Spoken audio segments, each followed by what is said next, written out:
Hello बच्चों, good morning. क्या हालचाल, कैसे हैं आप लोग? Good morning, good morning, good morning.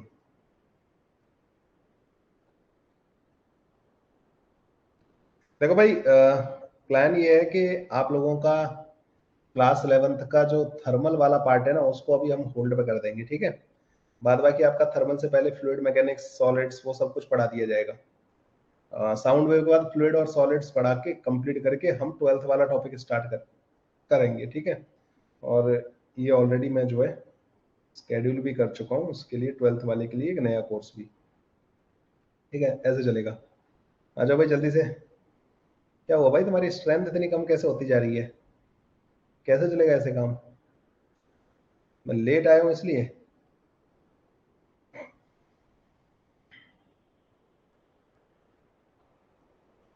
आज तो बहुत इंपॉर्टेंट कॉन्सेप्ट पढ़ाने वाला हूँ मैं, सुपर पोजिशन का। Good morning Rahul, good morning.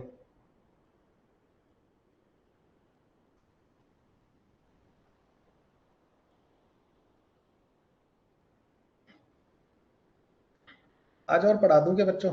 Discussion कल रख लेते हैं पूरा का पूरा, है ना। आज थोड़ा पढ़ा देता हूँ।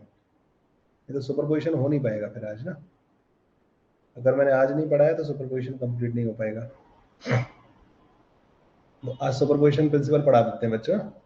कल करते हैं डिस्कशन ना सुपर पोजिशन का भी, तब भी हो जाएगा, थोड़ा सा ज्यादा तब भी हो जाएगा, नहीं तो फिर तुम्हारी वो पीपीटी नहीं बन पाती है उससे। चलिए भाई, तो स्टार्ट करते हैं super position of the sound wave, ठीक है। Super position of sound wave. ये बच्चों, ये कॉन्सेप्ट जो मैं अभी पढ़ाने जा रहा हूँ ना तुम्हें, ये पूरा का पूरा कॉन्सेप्ट आपका वेव ऑप्टिक्स का है। Super position of sound wave. Sound wave का बच्चों सुपर पोजिशन हम लोग जो आज सीखने वाले हैं।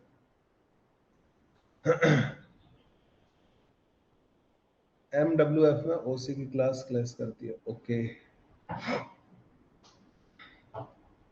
तभी मतलब आज स्ट्रेंथ कम है, MWF, ओके। नहीं तो मैंने बताया ना कि तुम्हारा जो टाइमिंग है वो दोबारा फिर, क्योंकि इस वाले बैच में उतना स्ट्रेंथ आया नहीं, तो इस टॉपिक के बाद शायद आपका जो टाइम है बच्चों वो 12:15 बजे का ही कर देंगे हम ना। 12:15 बजे से ही आपकी क्लास हुआ करेगी, ठीक है। 12th वाला जब स्टार्ट करेंगे 25 सितंबर से 12:15 बजे का कर देंगे, ठीक है। ताकि प्रॉब्लम ना हो बच्चों को ना, काफी प्रॉब्लम हुई है। Super position of sound wave बच्चों, ठीक है। सुपर पोजिशन क्या होता है बच्चों?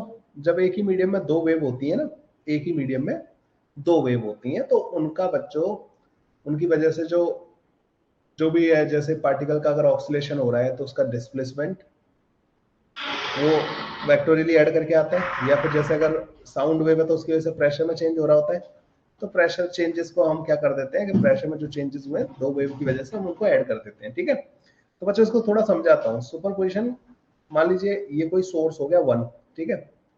ये एक सोर्स हो गया बच्चों ना,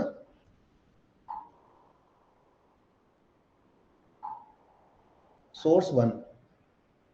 ये हो गया बच्चों सोर्स टू, ठीक है भाई। दो सोर्स हो गए, एक सोर्स ये हो गया, एक सोर्स ये हो गया। अब बच्चों ये अपनी वेव एमिट कर रहा होगा ऐसे करके ना, ठीक है।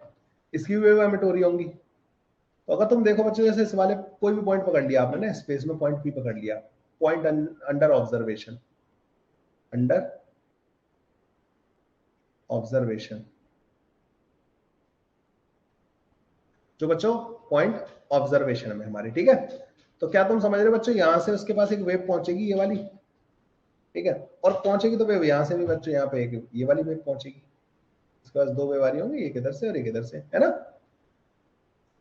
ये जो डिस्टेंस है बच्चों, मान लो x2 के बराबर है, ये डिस्टेंस जो बच्चों x1 के बराबर है, और यहाँ पे दो वेव एक साथ पहुंच रही होंगी। मान लो यहाँ से जो डिस्टर्बेंस प्रोड्यूस हो रहा है ना बच्चों, P1, वो delta P01 sign omega T plus का फाई 1 है सपोज। यहाँ पे जो डिस्टर्बेंस प्रोड्यूस हो रहा है ना बच्चों, उसकी equation P2 which is equal to delta P02 sine omega T plus का फाई 2 है, ठीक है। ये ध्यान रखना कि दोनों के ओमेगा सेम होने चाहिए, ठीक है भाई। दोनों के ओमेगा क्या सेम होने चाहिए, सेम होने चाहिए। ऐसे सोर्सेस को बोलते हैं कोहेरेंट सोर्सेस। तो हम कोहेरेंट सोर्सेस के लिए बात कर रहे हैं बच्चों ना, कोहेरेंट सोर्स है दोनों के ओमेगा सेम है। तो बच्चा जब वेव यहाँ पे पहुंचेगी ना, तो यहाँ पे बच्चा पता है x1 डिस्टेंस पे इसकी इक्वेशन क्या हो जाएगी, delta P dot 1 sine omega into T minus का के x1 प्लस का फाई 1। दूसरी वेव की इक्वेशन पता है क्या हो जाएगी, delta P naught 2 sign omega T minus का के x2 प्लस का फाई 2। क्या ये इक्वेशन हो जाएंगी, नहीं हो जाएंगी बच्चों? अरे भाई x2 डिस्टेंस पे ये हो जाएगी इक्वेशन, x1 डिस्टेंस उस वाली की ये हो जाएगी। कोई परेशानी यहाँ तक बच्चों?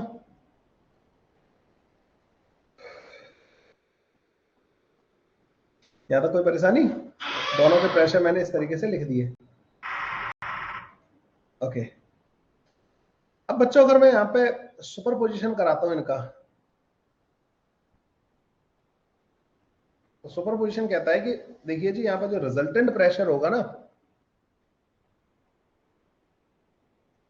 इस जगह पे रिजल्टेंट प्रेशर जो होगा इस जगह पे, इस वाले पॉइंट पे, ठीक है, वो resultant pressure basically P equal to P1 plus का P2 के बराबर होगा, या डेल्टा P जो होगा ना वो डेल्टा P1 प्लस का डेल्टा P2 के बराबर होगा। या आप इसको बोल दो डेल्टा P, जो रिजल्टेंट आएगा, जो प्रेशर का जो यहाँ पे चेंज हो रहा होगा बच्चों, वो इन दोनों के बराबर होगा। तो वो कुछ आएगा बच्चों, मान लो delta P not sine omega T plus का सम फाई, ऐसा करके कुछ आ जाएगा बच्चों ना, इन दोनों का जो सुपरपोजिशन करा होगा ना इन दोनों का, वो यहाँ पे आ जाएगा। अच्छा बच्चों एक चीज का ध्यान देना, यहाँ पे ये जो P1 है ना यहाँ का, वो बच्चों सिर्फ फंक्शन ऑफ टाइम है, क्योंकि हमने ये पॉइंट तो फिक्स कर दिया, हम इस जगह पे बात कर रहे हैं, तो x1 तो फिक्स हो गया, x2 भी फिक्स हो गया, तो के x2 प्लस का फाई 2 कॉन्स्टेंट हो जाएगा, के x1 प्लस का फाई 1 कॉन्स्टेंट हो जाएगा। अगर हम इस पॉइंट को चेंज करेंगे तो ये x1 चेंज होगा, x2 चेंज होगा, अदरवाइज इसी पॉइंट पे हम बात कर रहे हैं तो x1 और x2 थोड़ी चेंज हो रहे होंगे इस वाले पॉइंट के लिए। आप लोगों को सही बात है?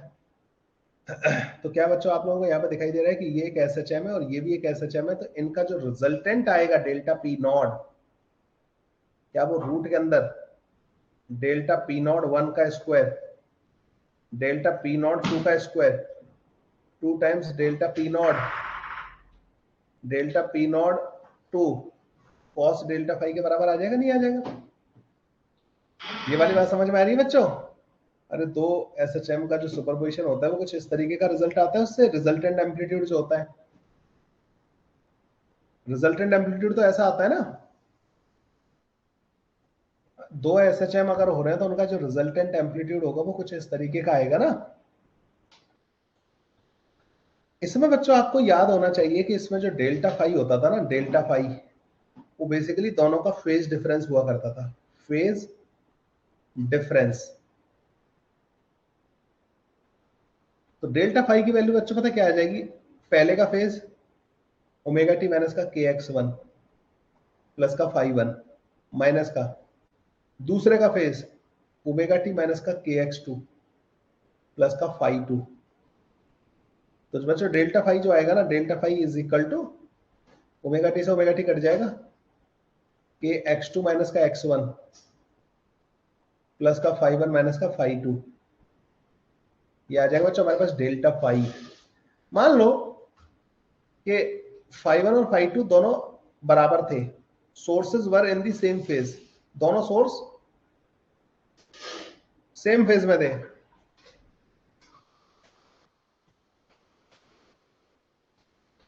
ऐसा भी तो हो सकता है कि दोनों सोर्स सेम फेज में हो, और ये फाई 1 फाई 2 क्या थे बच्चों, इस सोर्स के डिस्टरबेंस का इक्वेशन में फाई 1 आ रहा था, इसके में फाई 2 आ रहा था। तो अगर मान लो फाई 1 और फाई 2 दोनों बराबर है, तो डेल्टा फाई जो आएगा ना बच्चों, डेल्टा फाई के डेल्टा एक्स के बराबर आएगा, ये होता है बच्चों डेल्टा फाई। ठीक है, डेल्टा फाई मतलब जो फेज डिफरेंस है वो सिर्फ पार्ट डिफरेंस पे डिपेंड करेगा, तो फेज डिफरेंस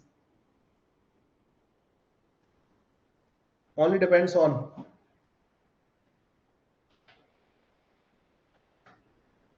पाथ डिफरेंस। ठीक है, तो फेज डिफरेंस बच्चों ओनली पाथ डिफरेंस पे डिपेंड करेगा। ठीक है, तो phase difference only depends on path difference, दोनों वेव जो अलग अलग डिस्टेंस चल के आ रही है ना, ये अलग चल के आ रही है, ये अलग चल के आ रही है, उस पर बच्चों फेज डिफरेंस डिपेंड करेगा। और अगर फेज डिफरेंस इस पे डिपेंड कर रहा है तो बच्चों जो रिजल्टेंट एम्पलीट्यूड आएगा ना, this square delta P naught 1 का स्क्वायर, डेल्टा पी नॉट 2 का square, delta P naught 1, delta P naught 2, cos delta phi, बच्चों ये depends on the path difference, depends on path difference of the both the wave. दोनों wave के path difference पे depend कर रहे हैं delta phi. तो बच्चों ये जो रिजल्टेंट प्रेशर एम्पलीट्यूड है ना, वो भी इस पे डिपेंड करेगा। अच्छा, तुम्हें पता है बच्चों जो इंटेंसिटी होती है ना, वो डेल्टा पी नॉट के स्क्वायर के डायरेक्टली प्रोपोर्शनल होती है, इंटेंसिटी किसी भी पॉइंट पे ना। तो क्या मैं यहाँ पे बच्चों लिख सकता हूं आई, जो रिजल्टेंट इंटेंसिटी आएगी वो I1 प्लस का I2 प्लस का 2 रूट के अंदर I1 I2 cos delta phi के बराबर आ जाएगा इंटेंसिटी। लो जी, ये इंटेंसिटी हो गया, ये प्रेशर का एम्पलीट्यूड हो गया।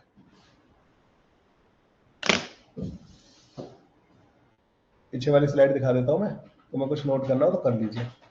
अब मैं बच्चों दोबारा बताता हूं यहाँ पे ना क्या क्या हो रहा है। यहाँ पे एक साउंड का सोर्स है, वो अपनी आवाज ध्वनि उत्पन्न कर रहा है, ठीक है। दूसरा सोर्स बच्चों यहाँ पे, अब सुनना, अगर ये अकेला होता, कौन सा, पहला वाला, तो यहाँ पे इंटेंसिटी इसी की पहुंच रही होती। मान लो इसकी इंटेंसिटी I1 है इस सोर्स की, यहाँ पे इंटेंसिटी तो I1 सुनाई देती। अब दूसरा सोर्स, अच्छा इंटेंसिटी मतलब एक तरीके से इंटेंसिटी से ही हमें लाउडनेस का पता चलता है, ठीक है ना। तो यहाँ पे कितनी लाउडनेस होगी वो किस पे डिपेंड करती है, इस वाले सोर्स पे।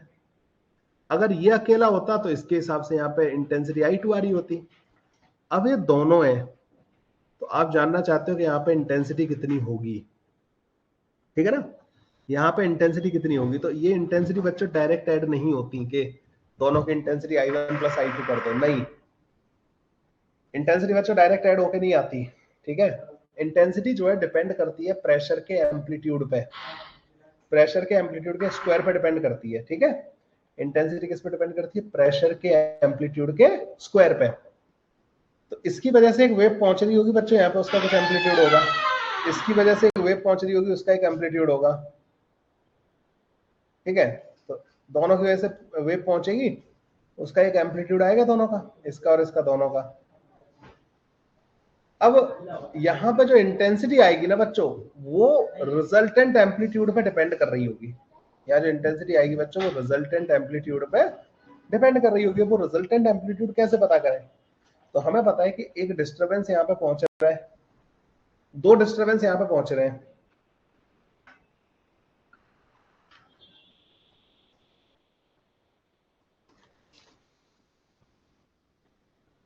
एक मिनट बच्चों,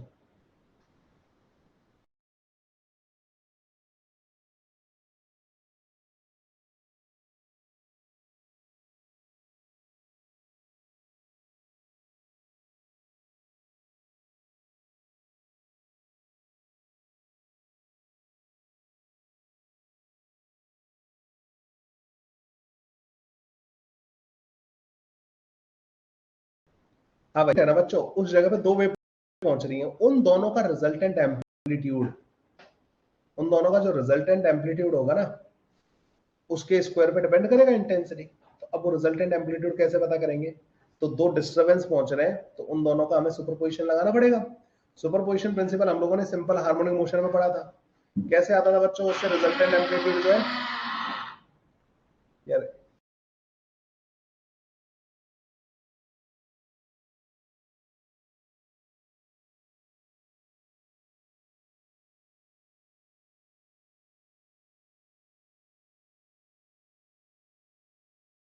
तो जो रिजल्टेंट एम्पलीट्यूड होते हैं, रिजल्टेंट एम्पलीट्यूड होता है ना, वो दोनों डिस्टर्बेंसेस के बीच के फेज डिफरेंस पे डिपेंड करता है। तो रिजल्टेंट एम्पलीट्यूड जो आता है बच्चों, वो दोनों डिस्टर्बेंस के फेज डिफरेंस पे डिपेंड करता है। और वो कैसे डिपेंड करता है, ये वाला जो फॉर्मूला लिखा हुआ है delta P not is equal to delta P not का, मतलब जैसे अपन वहां लिखते थे ना, A square, A is equal to root के अंदर a1 का स्क्वायर प्लस a2 का square plus 2a1 a2 cos delta phi. Same तरीके से बच्चों यहाँ पे हो रहा है, लेकिन यहाँ पे बच्चों जो फेज डिफरेंस है ना, वो कैसे लिखा है मैंने, वो लिखा है बच्चों हमने फेज डिफरेंस, पहली वाली वेव का फेज, दूसरी वाली का phase at point P point पे। तो हमने देखा कि जो फेज डिफरेंस है वो दो टर्म का वो कॉम्बिनेशन है, k इंटू x2 माइनस का x1। अच्छा यहाँ पे एक चीज ध्यान रखना बच्चों, जैसे यहाँ पे x2 माइनस का x1 आ रहा है ना, तो यहाँ पे phi1 माइनस का phi2 आएगा। ये बेसिकली बच्चों दोनों सोर्सेस का फेज डिफरेंस है, ये दोनों सोर्सेस का फेज डिफरेंस है। अगर मान लो दोनों सोर्स सेम फेज में है तो फेज डिफरेंस सिर्फ k डेल्टा x के बराबर आएगा। तो phase difference only depends on the both path difference, ठीक है, पाथ के डिफरेंस पे डिपेंड करेगा फेज डिफरेंस जो है, ठीक है। ओके, तो डेल्टा पी नॉट का स्क्वायर हमारे पास ये आ जाएगा, इंटेंसिटी डेल्टा पी नॉट के स्क्वायर के बराबर प्रोपोर्शनल होती है। तो इंटेंसिटी बच्चों हमारे पास इंटेंसिटी का ये फॉर्मूला आ जाएगा। अब यहाँ पे बच्चों कंस्ट्रक्टिव डिस्ट्रक्टिव वाली कंडीशन बनती है, ठीक है, उसके बारे में बात करेंगे।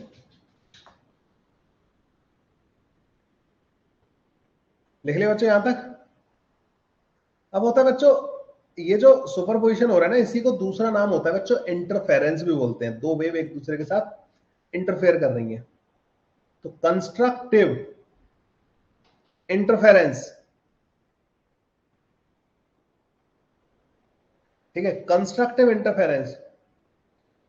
इसमें बच्चों क्या होता है कि जो इंटेंसिटी है ना वो मैक्सिमम होती है, ठीक है, इंटेंसिटी इज मैक्सिमम। उन पॉइंट्स के बारे में बात कर रहे होते हैं जिन पे इंटेंसिटी मैक्सिमम होती है। बच्चों जो इंटेंसिटी हमारे पास आई है ना, वो आई है I1 प्लस का I2 प्लस का 2 रूट के अंदर I1 into I2 cos delta phi. अब मुझे इसको मैक्सिमाइज करना है, तो बच्चों इसको मैक्सिमम करना पड़ेगा। मतलब कॉस डेल्टा फाई की वैल्यू जो है 1 के बराबर होनी चाहिए, मैक्सिमम तो इतना ही होता है। मतलब डेल्टा फाई जो है ना बच्चों, 1 कहां कहां होता है बच्चों, डेल्टा फाई 2n पाई पे, तो ये बच्चों 2n पाई के बराबर होना चाहिए, ठीक है।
तो मैक्सिमम इंटेंसिटी के लिए क्या होना चाहिए, 2n पाई के बराबर। अच्छा डेल्टा पाई आया कितना है बच्चों, k डेल्टा x के बराबर, k डेल्टा x 2n पाई के बराबर होना चाहिए। k की वैल्यू बच्चों तुम्हें पता होगी 2 पाई बाई लैम्डा होती है, into delta x is equal to 2n pi. तो डेल्टा x बच्चों n इंटू लैम्डा के बराबर आ जाएगा, ठीक है। अगर पाथ डिफरेंस दो वेव जो आ रही हैं उनका जो डिस्टेंस वो ट्रेवल करके आ रही है, उनका डिफरेंस अगर 0 हुआ, प्लस माइनस का लैम्डा हुआ, प्लस माइनस का 2 लैम्डा हुआ, प्लस माइनस का 3 लैम्डा हुआ, तो बच्चों यहाँ पे कंस्ट्रक्टिव इंटरफेरेंस होगा। कंस्ट्रक्टिव इंटरफेरेंस में जो मैक्सिमम इंटेंसिटी आएगी ना बच्चों, अब यहाँ पे 1 हो जाएगा ही, तो मैक्सिमम इंटेंसिटी रूट के अंदर I1 प्लस का रूट के अंदर I2 के स्क्वायर के बराबर आएगी, ठीक है। अगर I1 is equal to I2 है, इज इक्वल टू I है, तो बच्चों मैक्सिमम इंटेंसिटी पता है कितनी आ जाएगी? 4I के बराबर। ठीक है, तो मैक्सिमम इंटेंसिटी बच्चों 4I के बराबर आएगी, लेकिन कब? अगर I1 और I2 दोनों बराबर है। तो ये होता है बच्चों कंस्ट्रक्टिव इंटरफेरेंस। साउंड बच्चों ऐसे पॉइंट्स जिन जगहों पे, ऐसे पॉइंट जिन जगहों पे पाथ डिफरेंस दोनों वेव का कितना है? पाथ डिफरेंस कितना है बच्चों? दोनों वेव का पाथ डिफरेंस अगर इंटीजर मल्टीपल ऑफ लैम्डा है, 0, lambda, 2 lambda, 3 lambda, 4 lambda, 5 lambda, तो बच्चों उन जगहों पे इंटेंसिटी हमें मैक्सिमम मिल रही होगी, और मैक्सिमम इंटेंसिटी का फॉर्मूला आप लोगों के सामने लिखा हुआ है। ठीक है, यहां तक कोई परेशानी हो तो मुझे बताओ बच्चों जल्दी से ना, तो मैं उस चीज को समझा दूं। तो बेसिकली मैंने तो बोला था ना कि सुपरपोजिशन और ये दोनों साथ साथ चलते हैं। ठीक है, सुपरपोजिशन और ये दोनों साथ साथ चलते हैं। बताइए भाई, यहां तक परेशानी कोई भी किसी भी तरीके की?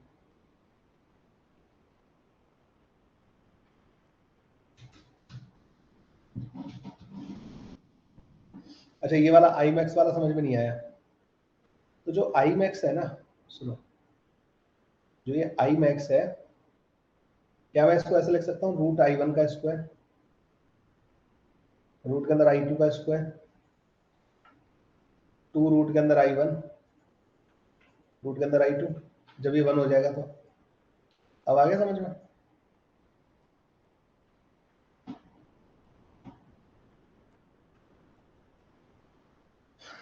अब आया मैंने, समझ में आया?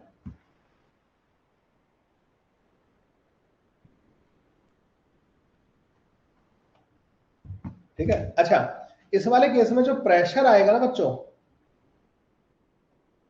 प्रेशर भी इस केस में मैक्सिमम आएगा, डेल्टा पी नॉट मैक्सिमम होगा, और वो बच्चों delta P naught 1,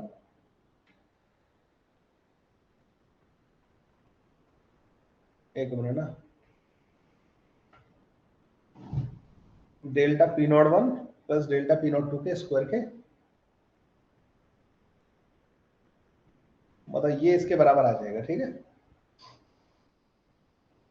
pressure amplitude direct add हो जाएंगे, इंटेंसिटी ऐड नहीं होगी। ठीक है, ये ध्यान रखना कि this all the discussion is for only coherent sources. ये बच्चों बहुत जरूरी है, कोहेरेंट सोर्सेस। अगर सोर्स कोहेरेंट नहीं होते ना बच्चों, तो इनका फेज डिफरेंस ना टाइम पे डिपेंडेंट आ जाता। Sources of same frequency are called coherent sources. ठीक है, phase difference at any point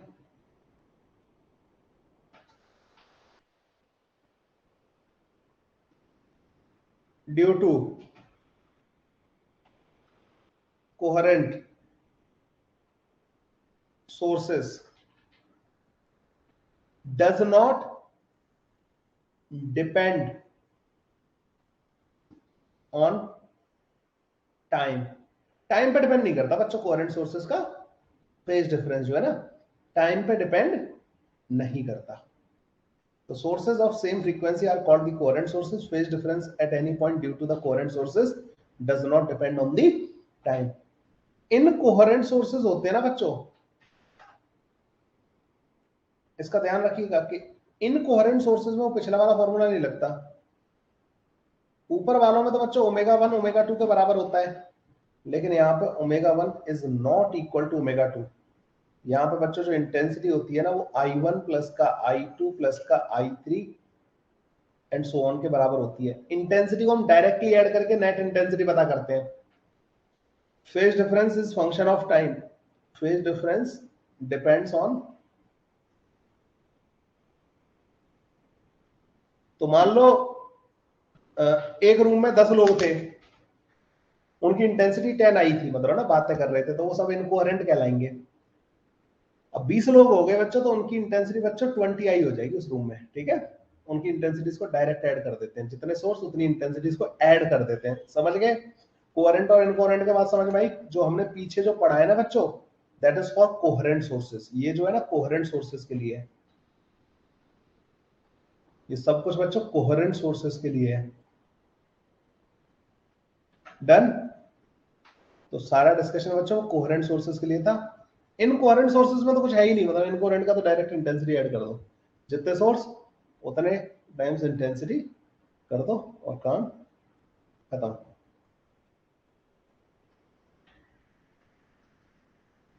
done बच्चों यहां तक?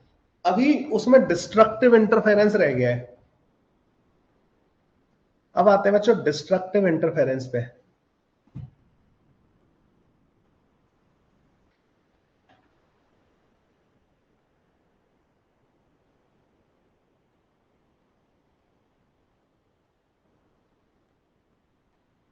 डिस्ट्रक्टिव इंटरफेरेंस में जो बच्चों जो इंटेंसिटी का जो फॉर्मूला आया है ना, उसे उससे कहते हैं इंटेंसिटी मिनिमम होनी चाहिए। ऐसे पॉइंट जिन जगहों पे इंटेंसिटी क्या हो बच्चों, मिनिमम। तो आई का जो फॉर्मूला आया था वो आया था I1 प्लस का I2, 2 रूट के अंदर I1 I2 cos delta phi. अब मिनिमम कब आएगी बच्चों ये? जब ये मिनिमम होगा, और ये मिनिमम कितना होता है? -1 के बराबर। आई मिनिमम बच्चों कितना बन जाएगा हमारे पास? रूट के अंदर I1 का स्क्वायर, रूट के अंदर I2 का स्क्वायर, 2 रूट के अंदर I1, रूट के अंदर I2 इंटू -1। ये बन जाएगी बच्चों मिनिमम इंटेंसिटी। तो आई मिनिमम जो बनेगा ना बच्चों हमारे पास, रूट के अंदर I1 माइनस का रूट के अंदर I2 का होल स्क्वायर बनेगा। ठीक है? ये होती है बच्चों मिनिमम इंटेंसिटी। कब आएगी? जब कॉस डेल्टा फाई -1 के बराबर हो। मतलब डेल्टा फाई जो है odd multiple of 2n plus का 1 इंटू पाई के बराबर हो। डेल्टा पाई होता है बच्चों 2 pi by lambda is equal to pi into 2n plus का 1 इंटू डेल्टा एक्स। तो डेल्टा एक्स बच्चों 2n प्लस का 1 इंटू लैम्डा बाई 2 के बराबर होना चाहिए। मतलब डेल्टा एक्स जो है बच्चों प्लस माइनस का लैम्डा बाई 2 प्लस माइनस का 3 लैम्डा बाई 2 प्लस माइनस का 5 लैम्डा बाई 2 हो। ठीक है? तो ऐसे टाइम पे बच्चों इंटेंसिटी मिनिमम आती है।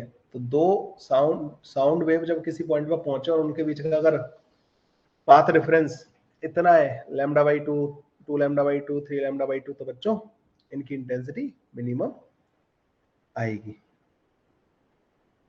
ठीक है? ये लिख लो बच्चों। अदरवाइज इंटेंसिटी कैसे पता करेंगे बच्चों हम? अदरवाइज इंटेंसिटी पता करने का तरीका हमारे पास है ही।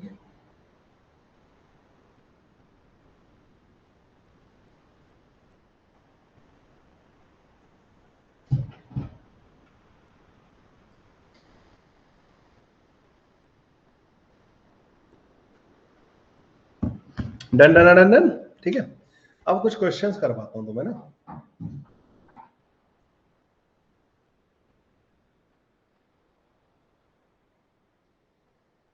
इस पर क्वेश्चंस करते हैं।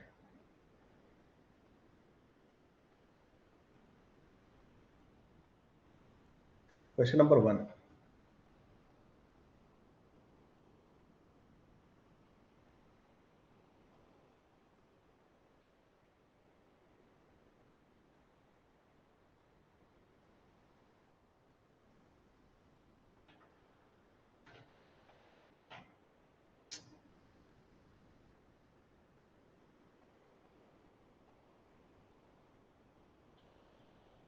यस,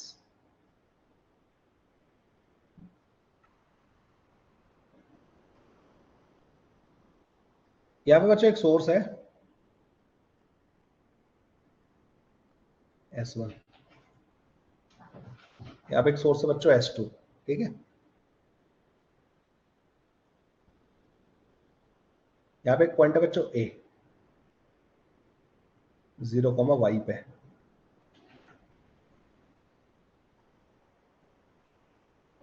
अच्छा, ये जो डिस्टेंस है ना बच्चों ये भी हमें दे रखी है।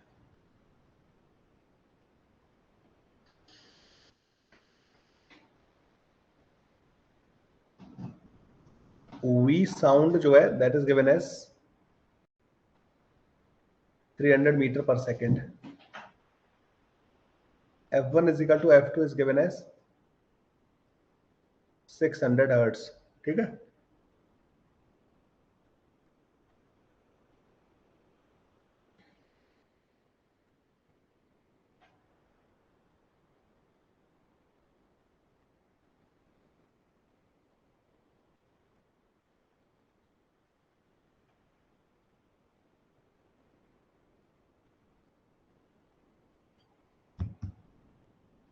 ये 1 मीटर है, ये भी बच्चों 1 मीटर है. ठीक है.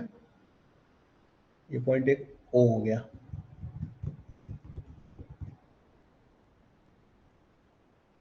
S1 is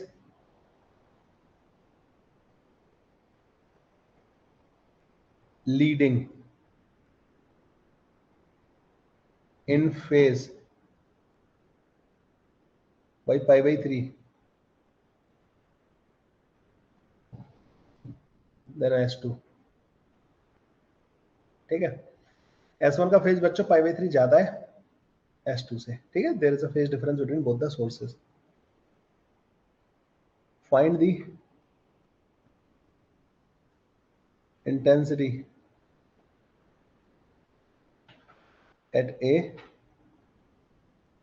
and O due to both S1 and S2. if I1 जो है I के बराबर दे रखा है एंड I2 जो है बच्चों 4I के बराबर दे रखा है. मतलब किसी भी पॉइंट पे S1 की वजह से जो इंटेंसिटी है वो I के बराबर है और S2 की वजह से जो इंटेंसिटी है वो 4I के बराबर है. तो आपको बताना है कि O वाले पॉइंट पे और due to superposition of both S1 and S2. तो आपको बताना है बच्चों के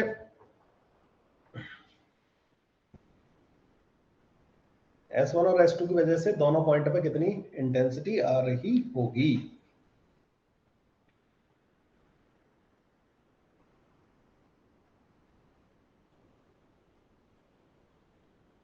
यहाँ पे एक पॉइंट बी और ले लेते हैं. इसके जो कोऑर्डिनेट है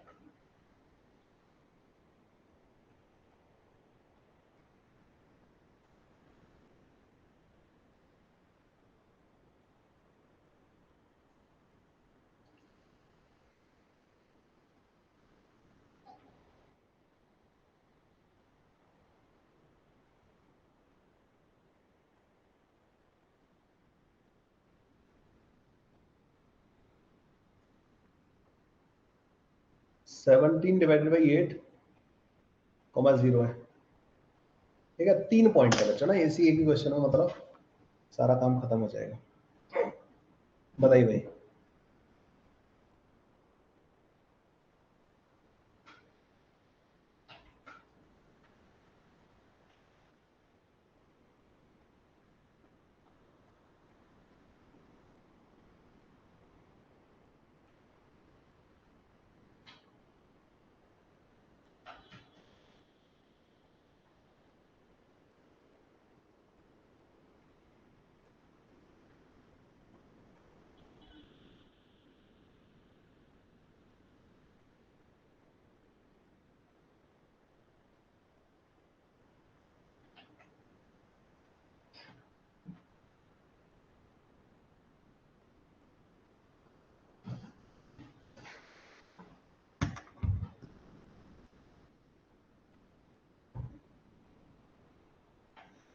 एक्चुअली O और A पॉइंट तो एक जैसे हो गए थे.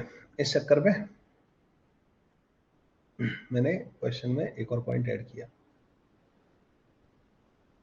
कर लिया आप लोगों ने. Done done done done.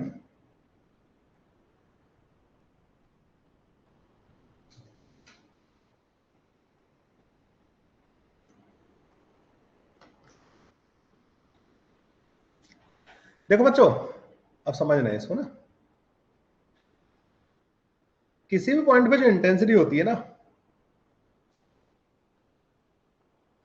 I1 plus का I2 टू रूट के अंदर I1 I2 cos delta phi के बराबर होती है। ठीक है, ये होती है बच्चों किसी भी जगह पे इंटेंसिटी। ये जो डेल्टा फाई है ना बच्चों, दिस डिपेंड्स ऑन के x2 माइनस का x1 प्लस का φ1 माइनस का φ2। अगर मैं लिख रहा हूं x2 माइनस का x1 तो यहाँ φ1 माइनस का φ2 लिख लेंगे। x2 माइनस x1 क्या है कि दोनों सोर्स से पहुंचने वाली वेव ने कितना पाथ कवर किया। तो देखो ए वाले पॉइंट पे दोनों ने, क्योंकि ए वाला पॉइंट बच्चों इनके परपेंडिकुलर बाइसेक्टर पे, तो ये जो x1 और x2 है ना बच्चों दोनों बराबर हो जाएंगे।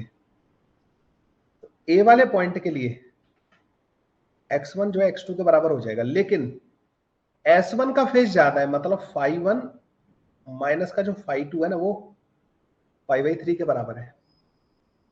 S1 जो है, अब ये वाला टर्म भी होगा बच्चों ना, यहाँ पे सिर्फ इससे काम नहीं चलेगा। ये क्वेश्चन वो वाला नहीं है नॉर्मल वाला, यहाँ पे बच्चों ये वाला टर्म भी होगा। तो φ1 और φ2 का तो है, मतलब डेल्टा फाई जो है ना बच्चों ए वाले पॉइंट के लिए डेल्टा फाई फॉर ए π/3 के बराबर आ जाएगा। तो इंटेंसिटी एट ए जो आएगी ना बच्चों, I1 which is I, I2 which is 4I plus का 2 रूट के अंदर I into 4I into cos π/3। Intensity at A आ जाएगी बच्चों हमारे पास 5I प्लस कॉस π/3 कितना होता है बच्चों 1/2 के बराबर, तो ये 2I और आएगा, 7I के बराबर बच्चों यहाँ पे इंटेंसिटी आ रही होगी ए वाले पॉइंट पे। क्या ये वाला बच्चों पार्ट समझ में आया तुम्हें ए वाले पॉइंट के लिए? आई एट ओ भी बच्चों सेम ही आएगा 7I के बराबर। इस पे लाई करने वाले हर पॉइंट पे, इस पे लाई करने वाले हर पॉइंट पे सेम ही आएगा, क्योंकि x1 और x2 सेम आएंगे इसके लिए। तो φ1 माइनस का φ2 है, वो π/3 के बराबर होगा। उसी के वजह से पूरी लाइन पे बच्चों, इस पूरी लाइन पे जो पाथ डिफरेंस है ना वो सेम आने की वजह से इंटेंसिटी सेम आएगी पूरी लाइन पे। तो ओ पे भी इंटेंसिटी बच्चों ए के बराबर ही आएगी। तीसरा वाला जो पार्ट है ना, इंटेंसिटी एट बी, ये होगा बच्चों के होता है 2π/λ। अब बी वाले पॉइंट पे बात करनी है बच्चों में ना, तो एक तो डिस्टेंस ये होगी बच्चों, एक डिस्टेंस होगी बच्चों ये वाली बी वाले पॉइंट के लिए। दोनों का जो डिफरेंस आएगा ना बच्चों बी वाले पॉइंट पे, इसे बोलेंगे हम x2, इसे बोलेंगे हम x1। तो जब मैं यहाँ पे फेज डिफरेंस लिखूंगा ना बच्चों 2π x2 माइनस का x1 प्लस का φ1 माइनस का φ2, तो 2π/λ। अच्छा, लैम्डा की वैल्यू क्या होती है? v equal to F lambda होता है। v 300 दे रखा है ये, तो लैम्डा की वैल्यू बच्चों 1/2 मीटर आएगी, तो 1/2। x2 माइनस का x1, x2 बच्चों यहाँ पे छोटा है 17/8 माइनस का 1, तो यार होगा 9/8। अच्छा, ये देख रहे हो x2 माइनस का x1 इसी डिस्टेंस के बराबर आएगा, इस वाली डिस्टेंस के बराबर, इन दोनों का डिफरेंस, पर वो नेगेटिव का आएगा। x2 छोटा है, x1 बड़ा है। नहीं नहीं,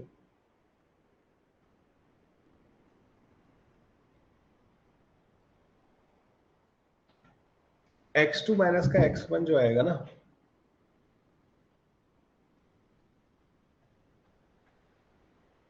x2 माइनस का x1 इसके बराबर आएगा बच्चों ना, माइनस का 2 के बराबर आएगा प्लस का π/3। तो कट जाएगा बच्चों, ये माइनस का 8π प्लस का π/3 बन जाएगा। कॉस के अंदर माइनस का 8π प्लस का π/3। कॉस तो अपने अंदर वाले माइनस को खा जाता है, माइनस में निकाल लो और यहाँ माइनस हो जाएगा, ये भी बच्चों कॉस π/3 हो जाएगा।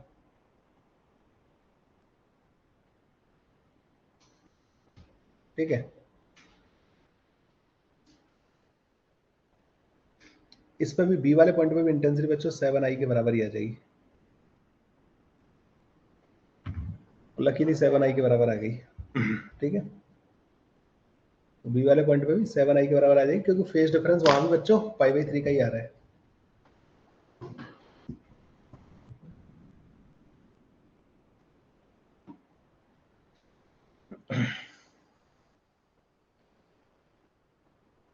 ऐसा करके बच्चों इस टाइप के क्वेश्चंस को सॉल्व कर देते हैं।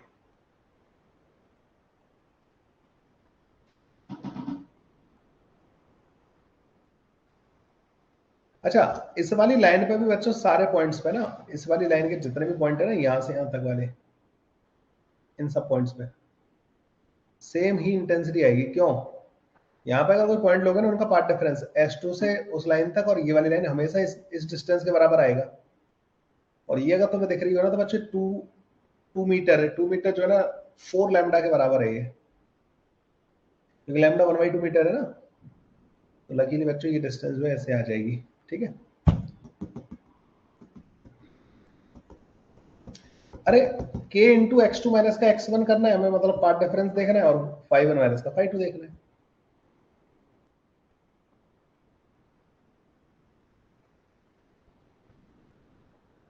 एक और क्वेश्चन करवाता हूँ, ठीक है।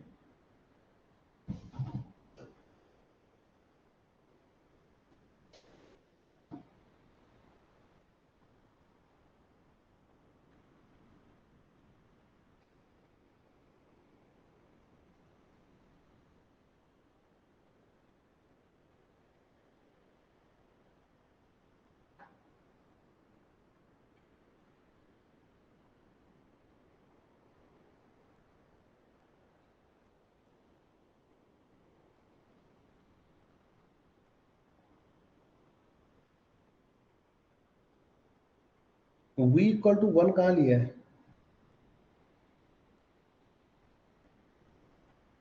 v तो 300 दे रखा था ना, 300 दे रखा था, ये 600 दे रखा था। लैम्डा 1/2 मीटर आ जाएगा ना लैम्डा।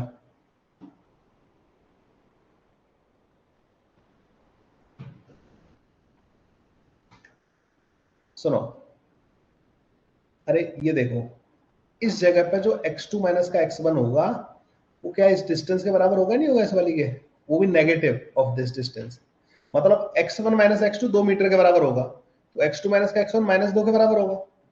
मैंने यहाँ पे x2 माइनस x1 को -2 रख दिया है। चलो एक और क्वेश्चन करवाता हूँ।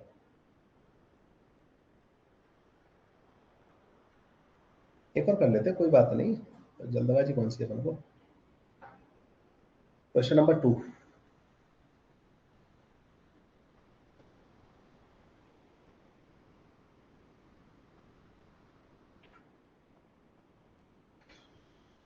यहाँ पे बच्चों एक सोर्स यहाँ पे रखा हुआ है S1, एक रखा हुआ है यहाँ पे S2। ये 3 मीटर के बराबर दे रखा है, और ये 4 मीटर के बराबर दे रखा है। ठीक है। यहाँ पे बच्चों एक पॉइंट है P। If S1 and S2 are the coherent sources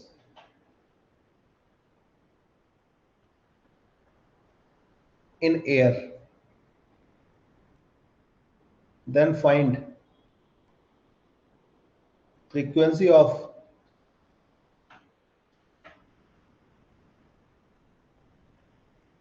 S1 and S2 such that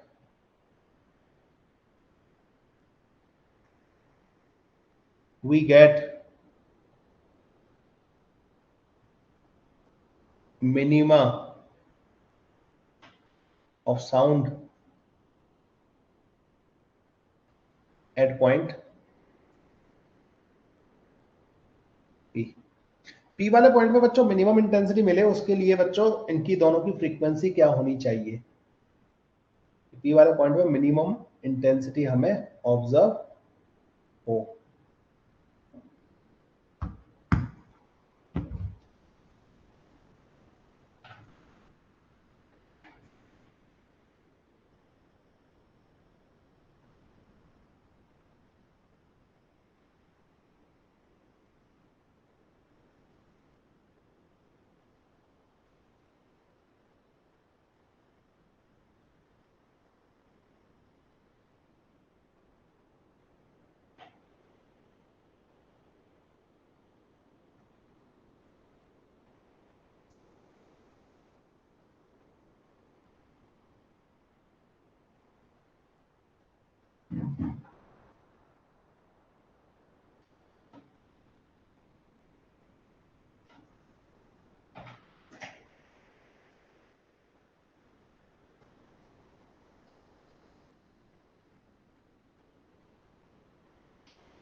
बताओ बच्चों जल्दी से। अच्छा, इसमें दोनों सोर्सेज के बारे में कोई इन्फॉर्मेशन नहीं दे रखी कि इनके बीच में फेज डिफरेंस है, तो हमें लेना भी नहीं है, ठीक है। सोर्सेज के बारे में इन्फॉर्मेशन नहीं दे रखी तो हमें भी कंसिडर नहीं करना।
चलो भाई डिस्कस करते हैं इसको ना।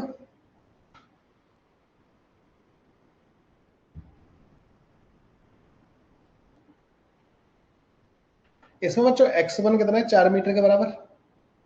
अब जो वेव है ना बच्चों, इससे पहुंचेगी ऐसे सीधे, तो x2 कितना हो जाएगा बच्चों, 5 मीटर के बराबर। अब आप ये कह रहे हो कि यहाँ पे मिनिमा मिली है,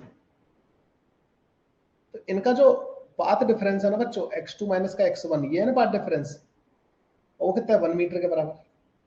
तो 1 मीटर बच्चों लैम्डा बाई 2 के बराबर होना चाहिए, 3 लैम्डा बाई 2 के बराबर होना चाहिए, एंड सो ऑन। तो लैम्डा जो आएगा ना बच्चों, 2 डिवाइडेड बाई 2n प्लस का 1 के बराबर आ जाएगा। अरे 1 मीटर जब 2n प्लस का 1 लैम्डा बाई 2 होगा, तभी तो बच्चों मिनिमम मिलेगा। मिनिमम की कंडीशन ये होती है, लैम्डा जो होता है ना बच्चों, वो v डिवाइडेड बाई, अच्छा इसमें मैंने v देना भूल गया क्या मैं इसमें, v साउंड बच्चों 300 मीटर पर सेकंड ले लेना। तो v डिवाइड बाई f के बराबर होना चाहिए बच्चों, तो f की वैल्यू आ जाएगी 2n प्लस 1 इंटू वी डिवाइड बाई 2, ठीक है। f की जो वैल्यूज आएंगी ना, वो आएंगी बच्चों तुम्हारे पास 300, 150, एक तो आएगी 150 हर्ट्स, एक आएगी 450 हर्ट्स,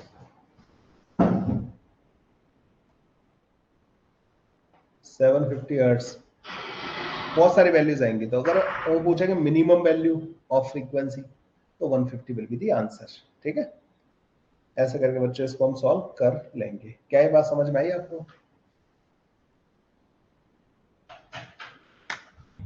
इसको हम बच्चों ऐसे करके सॉल्व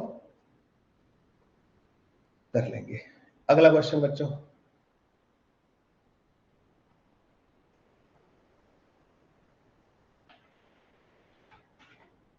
क्वेश्चन नंबर 3। यहाँ पे बच्चों एक अरेंजमेंट दे रखा है आपको।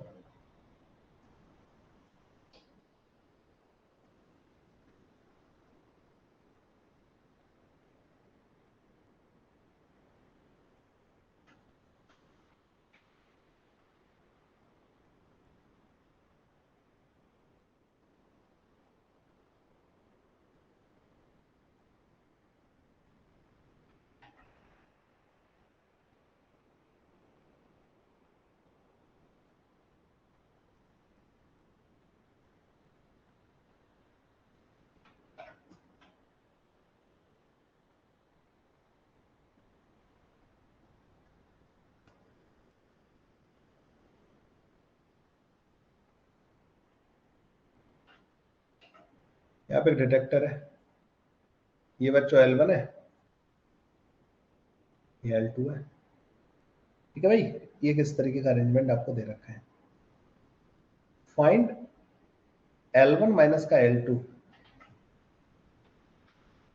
such that maxima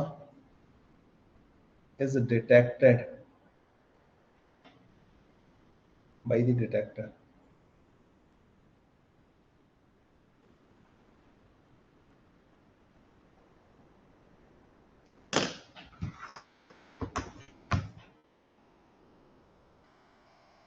L1 minus का L2 बताना है बच्चों, जिसके लिए मैक्सिमा आपको डिटेक्ट हो कहां पे, डिटेक्टर के द्वारा ना। तो जो साउंड होगी ना बच्चों, उसके पास दो रास्ते हो जाएंगे। साउंड आई, ऊपर होके गई, नीचे होके गई, और बच्चों डिटेक्टर के पास पहुंच गई।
बताओ बच्चों क्या आएगा इसका आंसर। लैम्डा बच्चों इसकी वेवलेंथ कंसीडर कर लेना।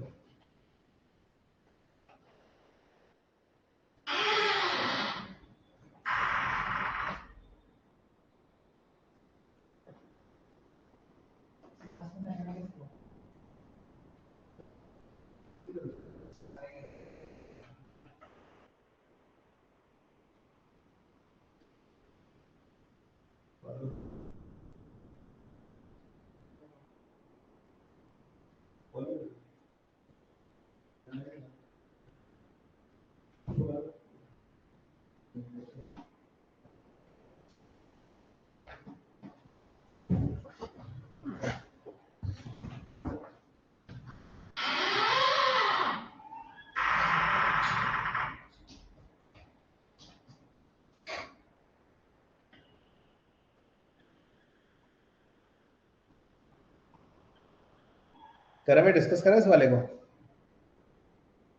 अच्छा, यहाँ से जो साउंड है ना, ऐसे करके जाएगी, तो ये यहाँ से रास्ता ट्रेवल करके गई, तो इधर गई होगी बच्चों, वो ऐसे करके जाएगी, और यहाँ पे दोनों मिल जाएंगे।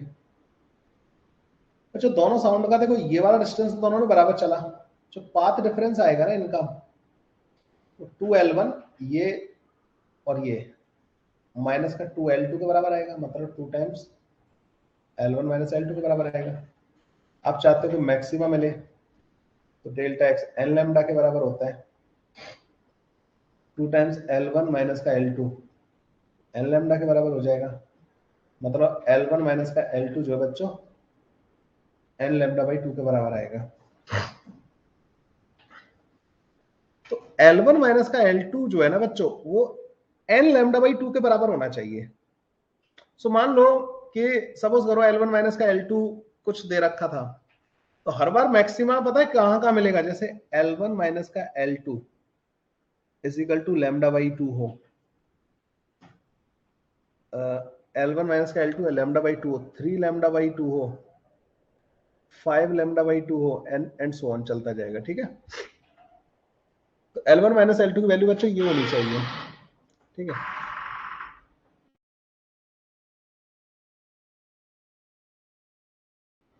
बच्चों 1 मिनट इसको देखो, मैं 5 मिनट में क्लास को रिज्यूम करता हूँ। ठीक है।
मतलब एक अर्जेंट मीटिंग थी, इसके चक्कर में थोड़ा सा आप लोगों को होल्ड पर रखा मैंने। एक बात बच्चों यहाँ पे समझो कि मान लो ये दोनों लेंथ बराबर ले ली आपने ना, L1 और L2 बराबर है सपोज करो, तो यहाँ पे क्या मिलेगा तुम्हें, मैक्सिमम मिलेगा, है ना। अब L1 को कितना ऊपर शिफ्ट करो कि यहाँ पे दोबारा मैक्सिमम मिल जाए। मतलब अगर इस ऊपर वाली ट्यूब की लेंथ बढ़ा सकते हो तो कितनी बढ़ानी है, लैम्डा बाई 2 के बराबर। क्यों? क्योंकि ऊपर इसको लैम्डा बाई 2 बढ़ाओगे ना बच्चों, तो देखो इधर लैम्डा बाई 2 ऊपर जाएगा और इधर से लैम्डा बाई 2, तो बेसिकली उसका इफेक्ट कितना आएगा, लैम्डा के बराबर। और इसी कॉन्सेप्ट को बोलते हैं बच्चों क्विंकीज ट्यूब। ठीक है, इसी कॉन्सेप्ट को बोला जाता है क्विंकीज ट्यूब।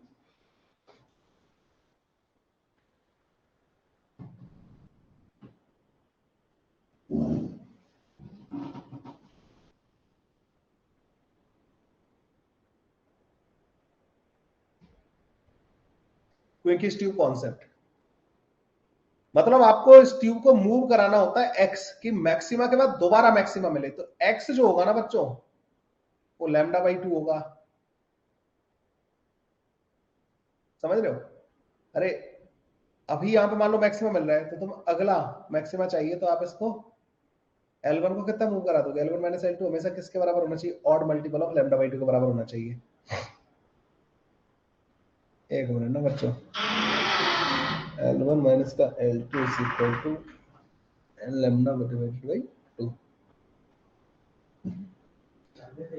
तो L1 माइनस L2 बच्चों लैम्डा बाई 2 होना चाहिए या 3 लैम्डा बाई 2 होना चाहिए। 3 लैम्डा बाई 2 नहीं बच्चों, ये गलत कर दिया मैंने थोड़ा सा ना, मैं वही सोचा था कि कुछ पंगा है इसमें ना। पता पंगा क्या है, 3 लैम्डा बाई 2 नहीं, लैम्डा भी चलेगा ना यहाँ पे। भाई n की वैल्यू तुम 1 रखोगे तो लैम्डा बाई 2 आ गया, फिर लैम्डा आ जाएगा, फिर 3 लैम्डा बाई 2 आ गया, एंड सो ऑन। तो L1 माइनस L2 का जो डिफरेंस है ना बच्चों वो ये होना चाहिए। तो मतलब अगर मैं कहूं तुमसे कि इसको x ऊपर मूव करा के मैक्सिमा के बाद दोबारा मैक्सिमा चाहिए, तो आपको ये डिफरेंस कितना है, लैम्डा बाई 2 के बराबर। तो ये लैम्डा बाई 2 अगर आप मूव कराओगे ना तो बच्चों मैक्सिमा के बाद दोबारा मैक्सिमा मिल जाएगा तुम्हें। मान लो यहाँ पे मैक्सिमम साउंड मिल रही है, फिर आपको अगली बार दोबारा मैक्सिमा यहाँ पे डिटेक्ट हो जाएगा।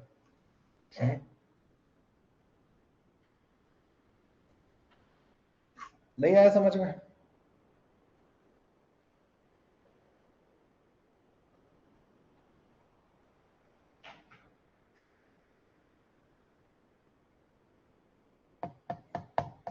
ठीक है ठीक है ठीक है ठीक है। ये बताओ कि L1 माइनस का L2 जो है हमारे पास लैम्डा बाई 2 आया, ये वाली बात तो समझ में आ गई थी तुम्हें। यहाँ से L1 माइनस का L2 लैम्डा बाई 2 के बराबर आया, या वो लैम्डा के बराबर है, या वो 3 लैम्डा बाई 2 के बराबर है। ठीक है, ऐसे बहुत सारी वैल्यूज आएंगी। मान लो L2 को मैंने क्या कर दिया, फिक्स कर दिया, नीचे वाली जो है ना लेंथ ये वाली, इसको मैंने फिक्स कर दिया। अब मैं इसकी वैल्यूज देख रहा हूं, किसकी, ऊपर वाले की। तो L1 जो है ना लैम्डा बाई 2 प्लस का L2 आएगा। अगर अगला L1 जो है ना बच्चों लैम्डा प्लस L2 आएगा। तो L1 डैश माइनस का L1 जो होगा ना बच्चों, इसमें से अगर इसको माइनस करूं तो ये लैम्डा बाई 2 के बराबर आएगा। मतलब ये हुआ कि ये नीचे वाली तो डिस्टेंस आपने फिक्स कर रखी थी L2 के बराबर, ऊपर वाली मान लो पहले तो हमने L1 ली तो आपको मैक्सिमम मिल गया।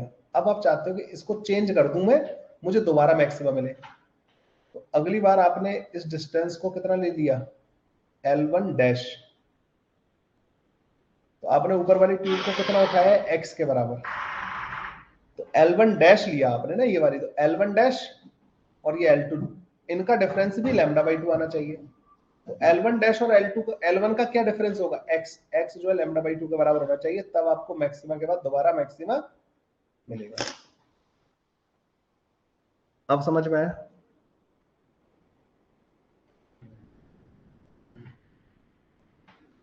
अब समझ में आया नहीं आया? नहीं तो मैं एक और तरीके से समझाऊंगा फिर तुम्हें ना।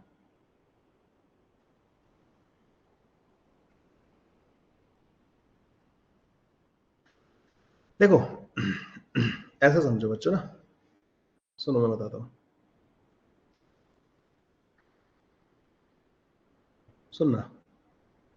यहां से मान लो साउंड जा रही है ऐसे करके ना, दो दो रास्तों से, ये दोनों रास्तों की लेंथ बच्चों बराबर है, तो यहाँ पे मैक्सिमम मिलेगा। ये सोर्स था, दो अलग अलग रास्तों से आ रहा है, दोनों रास्तों की लेंथ बराबर, तो मैक्सिमम मिलेगा। अब इस वाले रास्ते की लेंथ मैंने बढ़ा दी, मान लो पहले ये x था, ये भी x था। अब अगर इसको x प्लस लैम्डा कर दिया ना मैंने, और इसको x ही रहने दिया, तो अभी भी बच्चों इस वाले का और इस वाले का अभी यहाँ पे मैक्सिमम ही मिलेगा, क्योंकि इनका पार्ट डिफरेंस लैम्डा के बराबर हो गया। तो मैं ये कह रहा हूं कि दो रास्तों के बीच का जब जब डिफरेंस लैम्डा, 2 लैम्डा, 0, 4 लैम्डा ऐसा होगा, तब तब आपको यहाँ पे मैक्सिमम मिल रहा होगा। अगर आप एक और पाथ लेते हो जिसमें आपने इस लेंथ को बच्चों x प्लस का 2 लैम्डा कर दिया, इस वाले पाथ और इस वाले पाथ का जो डिफरेंस है ना, वो 2 लैम्डा के बराबर है, यहाँ पे मैक्सिमम मिलेगा। मतलब इस ऊपर वाले पाथ की लेंथ आप लैम्डा लैम्डा लैम्डा बढ़ाते जाओ, तब भी बच्चों इन दोनों वेव का जो यहाँ पे मैक्सिमम मिल रहा होगा। तो मैं यही कह रहा हूँ कि अगर इन दोनों का डिफरेंस किसी टाइम पे कुछ था, लैम्डा या 2 लैम्डा या 3 लैम्डा, ऊपर वाले पाथ के डिफरेंस को अगर आप लैम्डा से चेंज कर दोगे, तब भी यहाँ पे आपको मैक्सिमा ही मिलेगा। लेकिन ये ध्यान रखना कि ऊपर वाली लेंथ को चेंज करने का मतलब है कि आप इधर भी पाथ बढ़ा रहे हो और इधर भी पाथ बढ़ा रहे हो, इसलिए इसको लैम्डा बाई 2 से बढ़ाना पड़ेगा ऊपर वाली लेंथ को, ताकि पाथ में जो चेंज है वो लैम्डा का लैम्डा आना चाहिए। ठीक है, तो ये लैम्डा बाई 2 और ये लैम्डा बाई 2, ये कहना चाह रहा हूं मैं।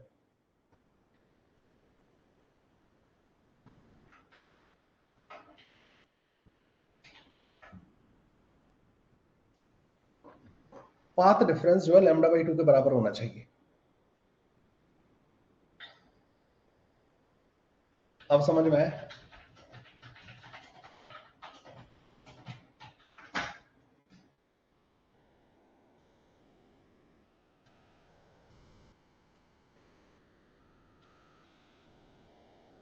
चलो एक वैल्यू से करते हैं, ठीक है। मान लो लैम्डा की वैल्यू 10 सेंटीमीटर है, ठीक है, और L1 और L2 बराबर है। मान लो दोनों L1 और L2 10 सेंटीमीटर के बराबर थे, तो वे वैसे 10 सेंटीमीटर गई। इधर भी बच्चों मान लो 10 सेंटीमीटर था या 20 सेंटीमीटर था, ये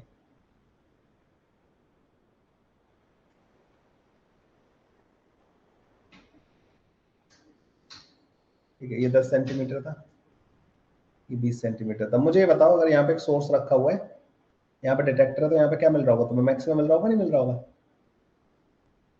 ठीक है, अब मैं चाहता हूं कि इस लेंथ को बढ़ाया जाए कि यहाँ पे दोबारा मैक्सिमम मिले। तो लैम्डा कितना है बच्चों हमारे पास? 10 सेंटीमीटर का मतलब इस वाले पाथ में और इस वाले पाथ में जो डिफरेंस आना चाहिए ना, वो 10 सेंटी, जीरो, पहले तो जीरो है, पहले केस में तो क्या लिया है? जीरो।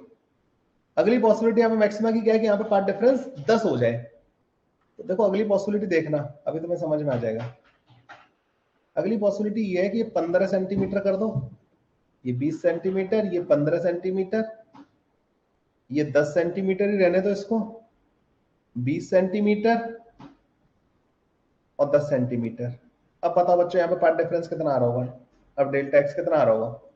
तुमने इसको 5 सेंटीमीटर ऊपर तक ले गए हो, इसको ना, इसकी लेंथ 5 सेंटीमीटर बढ़ा दी है। तो 5 बच्चों देखो, ये जब वेव जा रही थी ना, तो 10 सेंटीमीटर चली, लेकिन 5 एक्स्ट्रा इधर चली, यहाँ तो 20 चली, यहाँ पे 15 चली, तो 5 यहाँ पे एक्स्ट्रा चली, तो 10 सेंटीमीटर एक्स्ट्रा चली है नीचे वाले से। पार्ट डिफरेंस यहाँ पे 10 सेंटीमीटर के बराबर आएगा, मतलब लैम्डा के बराबर आएगा। मतलब यहाँ अगर पहले पार्ट डिफरेंस 0 था, यहाँ मिल रहा था मैक्सिमा, अब भी बच्चों यहाँ पे मैक्सिमम मिल रहा होगा। इस वाली ट्यूब को, इस वाली लेंथ को कितना बढ़ाना पड़ा? मिनिमम, मिनिमम जो बढ़ाना पड़ा है ना, वो 5 सेंटीमीटर बढ़ाना पड़ा है। तो आपको दोबारा मैक्सिमा के बाद मैक्सिमम मिल गया। ये वाली बात समझ में आई? तो मिनिमम इसको बढ़ाना पड़ेगा 5, तब आपको मैक्सिमा के बाद मैक्सिमम मिल जाएगा। अच्छा, अगर आप इसको 10 बढ़ा दोगे तो ये हो जाएगा 20, 20 और ये 20, तो पार्ट डिफरेंस कितना हो जाएगा बच्चों? ये 60 हो गया और ये 40 ही है, तो यहाँ पर 20 हो जाएगा पार्ट डिफरेंस, मतलब 2 लैम्डा। तो हर बार अगर आप इसको लैम्डा बाई 2 से बढ़ाते जाओगे ना, लैम्डा बाई 2 से, तो मैक्सिमा के बाद मैक्सिमा ही मिलता जाएगा यहाँ पे, क्योंकि लैम्डा बाई 2 से बढ़ाने पे लैम्डा बाई 2 इधर बढ़ता है, लैम्डा बाई 2 इधर बढ़ता है, तो ऊपर वाली ना लैम्डा ज्यादा पाथ चल के आती है नीचे वाली से। तो मान लो अगर पहले मैक्सिमा मिल रहा था, तो अगला मैक्सिमा मिलेगा कि पाथ डिफरेंस लैम्डा का मल्टीपल से बड़े। तो आप लैम्डा बाई टू ऊपर वाली ट्यूब को शिफ्ट करते जाओगे ना, lambda by two, lambda by two, lambda by two, तो बच्चों मैक्सिमा के बाद मैक्सिमा ही रिपीट होता जाएगा।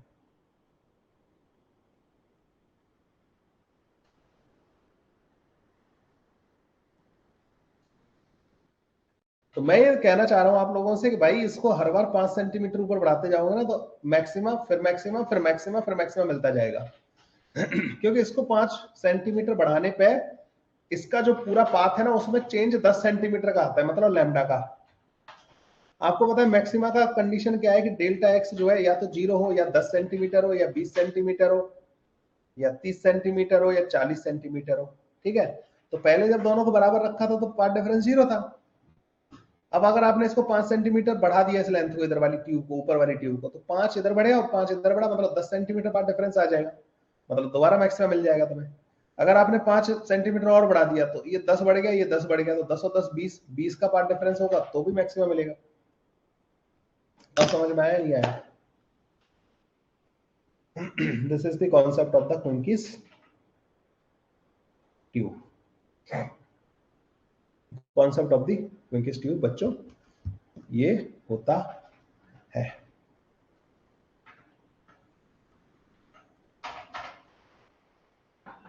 डन।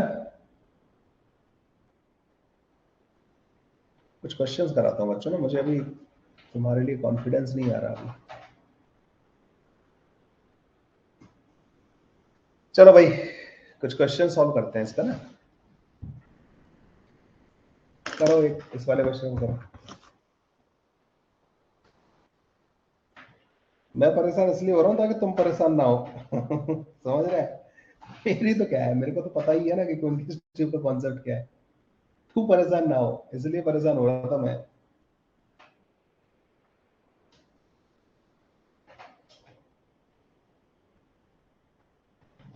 इस वाले क्वेश्चन को सॉल्व करो।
समझ में नहीं आया है? The intensity of the sound at a point P is I not, ठीक है, when the sound reach this point directly and in the same phase from the two identical source S1 and S2, मतलब दो identical source है और इनका phase same phase में पहुंच रही है, तो ये मैक्सिमम इंटेंसिटी इन्होंने आई नॉट के बराबर दे रखी है, ठीक है, मैक्सिमम है ये। The power of S1 is now reduced to 64%। S1 की पावर को बच्चों 64% घटा दिया। पावर तुम्हें पता होगा कि एम्पलीट्यूड के स्क्वायर के प्रोपोर्शनल होती है, तो अब नया वाला जो एम्पलीट्यूड है ना A1, वो बेसिकली बच्चों 0.8 ए हो गया, पहले अगर ए था तो 0.8 ए हो गया, या आप इसकी आई इंटेंसिटी को आप बोल सकते हो कि इंटेंसिटी 0.64 हो जाएगी पहले वाली की ना। Phase difference between S1 and S2 is varied continuously. S1 और S2 का फेज डिफरेंस तुम चेंज कर रहे हो तो मैक्सिमम इंटेंसिटी, अब मैक्सिमम इंटेंसिटी आई नॉट नहीं मिलेगी। अच्छा तुम्हें पता है बच्चों, मान लो I1 को मैं आई मान लू, I2 को मैं आई मान लू, ठीक है, पहले दोनों की इंटेंसिटी सेम थी, तो ये जो आई नॉट है ना ये 4I के बराबर होगा। तो अब जो इंटेंसिटी आएगी ना बच्चों आई मैक्स, वो पहले वाले की तो अभी भी आई है, तो रूट के अंदर आई प्लस का दूसरे वाले की बच्चों 0.64 आई हो गई है का स्क्वायर।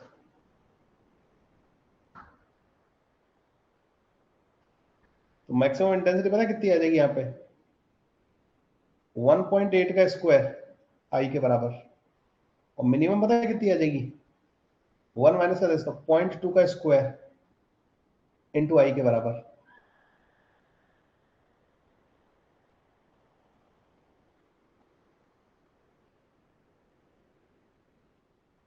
आई जो बच्चों आई नॉट बाई 4 के बराबर था,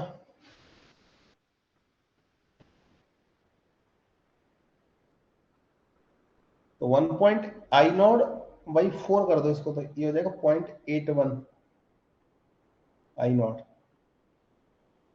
और ये हो जाएगा I not divide by 10।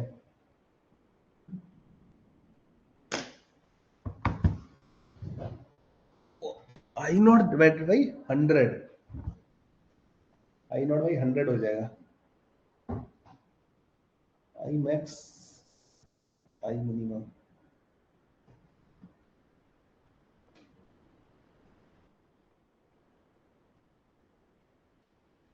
Power of S1 is now reduced by 64%।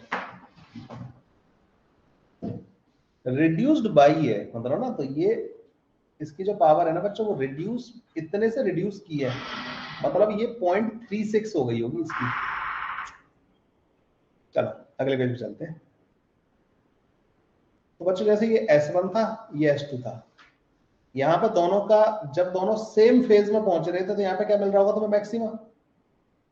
उन्होंने आई मैक्स जो है ना हमें आई नॉट के बराबर दे रखा है, मतलब रूट के अंदर आई प्लस का रूट के अंदर आई का स्क्वायर, वो हमें इन्होंने आई नॉट के बराबर दे रखा था, मतलब आई की वैल्यू एक की वजह से जो इंटेंसिटी आ रही है वो आई नॉट बाई 4 के बराबर हो गई, इसी एक की वजह से यहाँ पे इंटेंसिटी आई नॉट बाई 4 के बराबर हो गई। अब इन्होंने क्या कर दिया कि एक सोर्स की पावर को 64% घटा दिया, मतलब 36% रहने दिया है। तो मान लो I1 तो आई रहने दिया इन्होंने, लेकिन I2 को इन्होंने 0.36 आई कर दिया है। अब जो मैक्सिमम इंटेंसिटी आएगी ना, maximum intensity comes out to be root के अंदर आई प्लस का रूट के अंदर 0.36 आई का स्क्वायर, तो ये 1.6 का स्क्वायर आई आ जाएगी। अब आई और आई नॉट में रिलेशन क्या है, ये रहा, तो आई नॉट बाई 4, तो 4 को अंदर भेज दो, 64.64 आई नॉट, ये मैक्सिमम इंटेंसिटी बच्चों ये हो जाएगी। मिनिमम इंटेंसिटी जो होगी ना, मिनिमम दिस माइनस का दिस, तो ये आ जाएगी 0.4 आई, 0.04 आई, और 0.01 आई नॉट हो जाएगी, तो I max divide by I minimum 64 के बराबर आ जाएगा।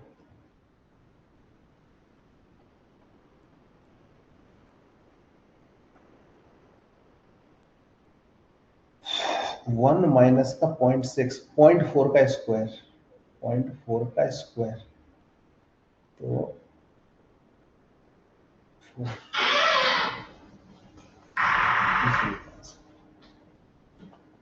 4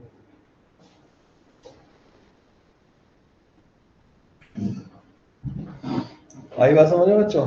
तो इंटेंसिटी को मतलब पावर को 64% कर दिया तो इंटेंसिटी भी मतलब 64% घटाया है तो 36% बची। तो नई इंटेंसिटी 30.36 ऑफ पुरानी वाली इंटेंसिटी हो जाएगी एक सोर्स की। पहले तो इंटेंसिटी बराबर थी तो पहले मिनिमम इंटेंसिटी जीरो आ रही होगी। अच्छा, इंटेंसिटी बराबर होती है ना तो मिनिमम इंटेंसिटी जीरो आती है, लेकिन अगर इंटेंसिटी में मिसमैच हो जाए तो मिनिमम इंटेंसिटी पे जीरो नहीं आती। ठीक है, तो यहाँ पे मिनिमम इंटेंसिटी जीरो नहीं आती क्योंकि एक की इंटेंसिटी पहले बराबर थी, आई और आई थी इंटेंसिटी। तो पहले तो मैंने आई और आई नॉट का रिलेशन पता किया, फिर मैंने एक की इंटेंसिटी को कम कर दिया तुमने, तो अब इनके बीच में डिफरेंस आ जाएगा, तो मिनिमम और मैक्सिमम इंटेंसिटी चेंज हो जाएगी। ठीक है, चलो इसके बाद एक और क्वेश्चन सॉल्व करते हैं।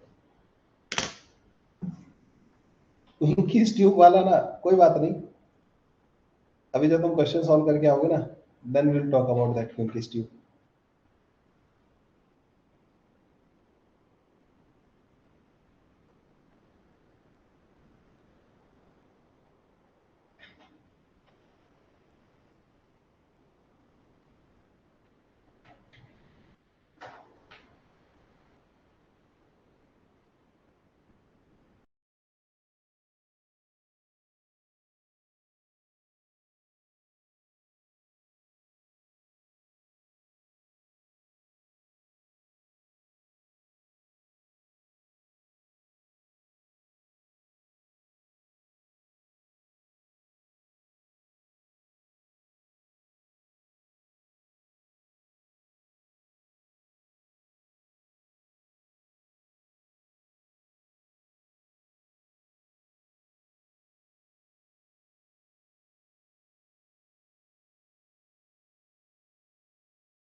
Distance of 2 lambda, a large screen is perpendicular to the line joining the sources. Number of maxima on the screen in this case, excluding at infinity and minus infinity. बच्चों sound ऐसे पहुंचेगी यहाँ पे, और ऐसे पहुंचेगी। ये वाला पाथ तो बच्चों दोनों के लिए कॉमन हो गया, तो यहाँ पे जो पाथ डिफरेंस होगा ना डेल्टा एक्स, वो बच्चों बेसिकली 2 लैम्डा के बराबर होगा। इन दोनों सोर्स के बीच का जो डिस्टेंस है ना वो यहाँ का पाथ डिफरेंस होगा। अच्छा, इन्फिनिटी पे क्या होगा? इन्फिनिटी पे ऐसे जाएगी वेव, ये थोड़ा थोड़ा इधर की तरफ जाती जाएगी। इन्फिनिटी पे समझ रहे हो बच्चों, इन दोनों की ऑलमोस्ट लेंथ बराबर होगी, तो पाथ डिफरेंस एट इन्फिनिटी जो आएगा ना वो जीरो आएगा। यहाँ भी बच्चों जीरो आएगा। अच्छा, बाद बाकी किसी पॉइंट पे क्या होगा कि बाद बाकी किसी पॉइंट पे एक तो वेव ऐसे आएगी, एक वेव बच्चों ऐसे आएगी। तो मैं पता है इसको अगर x1 मान लिया जाए, इसको x2 मान लिया जाए, तो x1 माइनस का x2 किसी भी ट्रायंगल की कोई भी दो साइड का जो डिफरेंस होता है ना वो तीसरी से छोटा होता है या बराबर होता है, तो 2 लैम्डा से छोटा आना चाहिए। मतलब यहाँ पे 2 लैम्डा आ रहा है तो यहाँ पे बच्चों कहीं ना कहीं एक जगह लैम्डा आ रहा होगा, एक जगह जीरो आ रहा होगा। यहाँ पे बच्चों माइनस का लैम्डा आ रहा होगा और नीचे कहीं जीरो आ रहा होगा। एक तो मैक्सिमम बच्चों लैम्डा यहाँ पार्ट डिफरेंस मिलेगा, वहां मिलेगा, एक मैक्सिमम यहाँ मिलेगा, एक मैक्सिमम बच्चों यहाँ मिलेगा, और इन्फिनिटी पर मैक्सिमम मिलेगा। लेकिन इन्फिनिटी वाले कंसीडर नहीं करने हैं, तो टोटल मैक्सिमम कितने मिलेंगे इसमें? 3. There will be total 3 maxima on this line. अब भाई थोड़ा सा डिस्कशन करेंगे हम लोग ना, मतलब आज नहीं लेकिन अगली क्लास में. अब मैं आपको होमवर्क बता दे रहा हूँ शीट में से, जो आपको करके आना है. अगली class is a discussion class. अगर ज्यादा से ज्यादा कराऊंगा तो मैं प्रैक्टिस कराऊंगा, मुझे पता है, नहीं तो तुम जो है ना क्लीन बोल्ड हो जाने हो. तो अगली क्लास में बच्चों आप लोगों को जो करके आना है ना होमवर्क,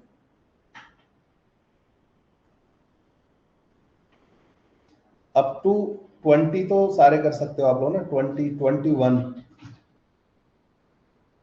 22, 23, 24, 25, अप टू 25 तक बच्चों आपको कंप्लीट करना है. ठीक है, 25 तक. 25 बच्चों एक्सरसाइज 10 बजे ही तो है कल क्लास. क्या हो गया, कल की क्लास कुछ अलग टाइम दिखा रहा है क्या बच्चों? एक्सरसाइज 2 का subjective question number 1, question number 2, question number 3, question number 4 वाला बहुत अच्छा क्वेश्चन है.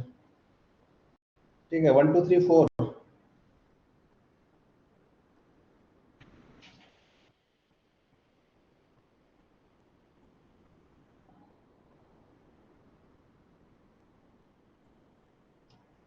पहले 4 क्वेश्चन बच्चों करके आने आपको एक्सरसाइज 2 के, और 25 क्वेश्चन बच्चों एक्सरसाइज 1 के आपको कंप्लीट करके आने हैं. ठीक है, पहले 4 और 25. ठीक है भाई, ये है आपका कल का होमवर्क.